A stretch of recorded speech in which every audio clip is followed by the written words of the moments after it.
অঘোষিত ফাইনালে আজ মাঠে নামছে বাংলাদেশ ও দক্ষিণ কোরিয়া। আজ বিকেল ৩টায় শুরু হবে এমন এক ম্যাচ যেটিকে ঘিরে অনেকেই বলছেন অঘোষিত ফাইনাল।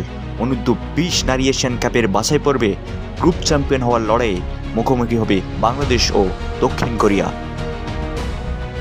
বাংলাদেশের জন্য সহজ সমীকরণ, ন্যূনতম একটি ড্র করলেই গ্রুপ চ্যাম্পিয়ন হয়ে সরাসরি জায়গা করে নেবে মূল পর্বে। এমনকি কম ব্যবধানে হারলেও এখনও সুযোগ থাকবে পরের রাউন্ডে খেলার, যা নির্ভর করবে অন্য গ্রুপের ফলাফলের উপর।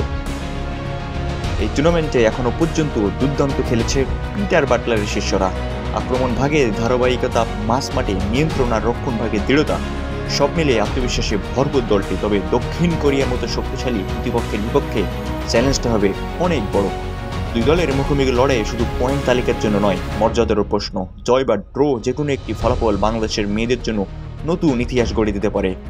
এখন দেখার পালা, বিকেলের ম্যাচে হাসি মুখে মাঠ ছাড়ে কে, বাংলাদেশ নাকি দক্ষিণ কোরিয়া।